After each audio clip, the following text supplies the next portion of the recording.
Hello mga kantrip, welcome back again to our channel. Kumusta po kayo? So, last 2 days na lang ng pagre-renew ng ating mga business permits. Nakapag-renew na ba lahat?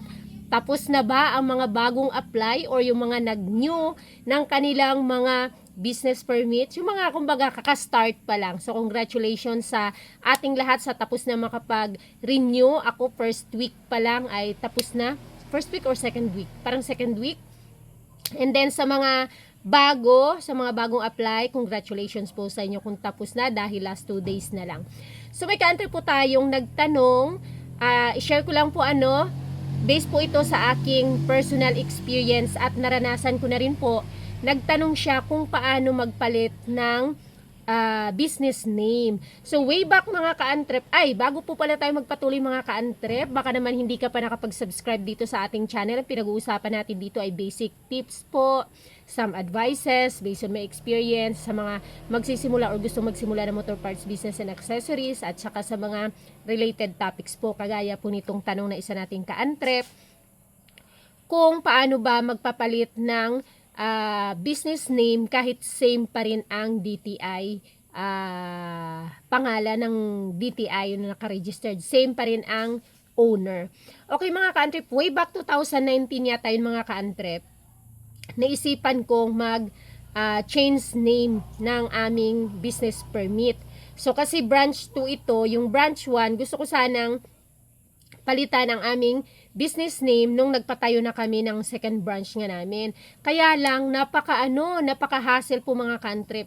Ang una mo pong gagawin ay pupunta ka sa DTI. Hindi ko po sure kung, di ba may hotline naman po ang DTI, kung makukuha nyo ito online. Kukuha po kayo ng cancellation. Ipapa-cancel nyo po muna ang inyong old DTI permit. Kasi ang plano ko po that time is change name lang din ng DTI permit. Same syempre ang owner. Gusto ko lang yung papalitan kasi gusto ko na sanang ipangalan sa pangalan ng anak kong lalaki, yung bunso, kasi nga siya yung nag-iisang lalaki. So gusto ko sana ipangalan na sa kanya. Ngayon, sa sobrang hassle, hindi ko siya natuloy. So ganito mga ka-antrep, unang-una, pumunta ako nun sa office ng DTI at pina-filled out ako nung form kung anong reason mo kung bakit siya ipapa-cancel. So, pagkatapos nun, nung form na yon, bibigyan ka na ng certificate of cancellation. After mo magkaroon nun, syempre i-ready mo na yung bagong pangalan ng DTI permit mo. Yung bago mong ipapangalan. Kasi, yung cancellation form na yon, certificate of cancellation, dadalhin mo siya sa abogado, ipapa-notarize mo yun siya. So, after mo po siyang mapanotarize, ay babalik ka po sa DTI para i-apply na rin ang bago mong business name. Pero same owner pa rin po. Magbabayad ka lang din ulit. Parang nagkuha ka ng bagong new. Kaya lang, cancel ang tawag. Certificate of cancellation ng old DTI name ang i-comply mo. Actually, hindi naman talaga siya totally hassle. Hassle lang siya sa part ko that time mga ka-antrep. Kasi nga, ang daming tao sa DTI. So wala pang yun mga ka-antrep ha, wala pang COVID, para mga early 2019.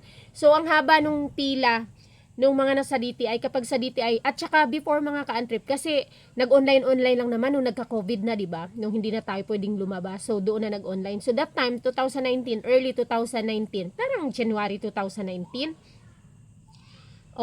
Parang ganun kasi nga magpapa-change na ako ng business name.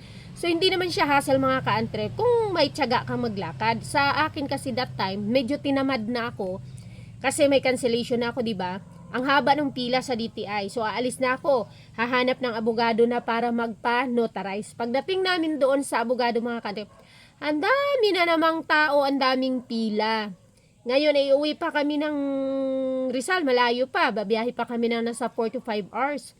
Sabi ko, kapag hintay natin ito, pipila, mahapon na hindi kami makakauwi. So ang ginawa ko, bumalik na lang ulit sa DTI nang hindi na panotarize yung aking certificate of cancellation. Sabi ko kay ma'am, wag na lang po akong magpapalit dahil ang dami pong pila sa abogado na papanotarizean ko sana. Mayroon naman pong iba, kaya lang hindi na nga po ako naghanap-hanap pa, hindi na ako umalis. Nag-decide ako na wag na lang kasi nga uuwi na kami. So, from that time, hindi na ako ulit nag-attempt na magpa-change ng name. Siguro ito sa third branch, yun yung ipapa-change ko na ang name. Hindi na same dito sa dalawa. Isi-same ko na sa shop dito. Kumbaga, itong store, dalawang store, same ang business name. Ang repair shop ng same establishment na ito, same building ba ito, kung tawag o establishment o same store, iisang attempt, may sariling business permit po ang shop. So, yung Ras Motorcycle and Repair Shop is different from our Arbs Trading na store na ito. Dalawa ang DTI nitong isang establishment na ito, para sa shop at para dito sa store. So, siguro yung pang third branch ay isame ko na lang ng pangalan din sa repair shop dito. Para same sila, tapos same yung dalawa. So, ganun lang mga ka-antrep. Try mo pong, may hotline number na po ngayon ang DTI. Try nyo po mag-inquire muna kung ano ang kanilang requirements. Kasi, feeling ko, baka pwede nyo namang makuha online yung result nun. Baka may form sa online. Tapos, syempre, ipapaprint nyo. And then, siguro, ipapanotarize nyo. And then, dadalhin sa office nila mismo o kung online naman. Ang hirap kasi nung online, sa totoo lang mga ka-antrep, maraming nag-share sa atin mga ka-antrep nung mga salon, regarding salon na online na yung application simula nagka COVID, parang wala silang hinihintay na na result. Ang tagal, ang bagal kasi syempre 'di ba? Iba kasi iba kasi yung personal na makikita mo, makausap mo yung kausap mo.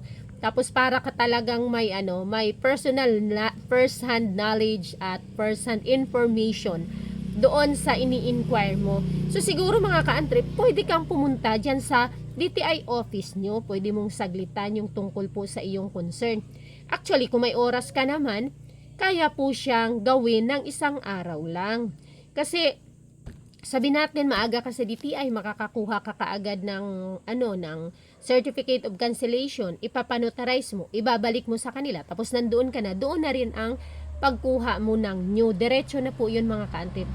Disclaimer, again, kung iba na po ang patakaran ngayon, ay hindi na po yun saklaw ng sinasabi ko, kasi itong sinasabi ko po is way back 2019 na patakaran, nung ako po ay nag-attempt magpa-change ng aking business name. Pero same owner. Ako pa rin yung owner. Papalitan ko lang sana ba yung yung name namin. Hindi ko na sana siya i-trading.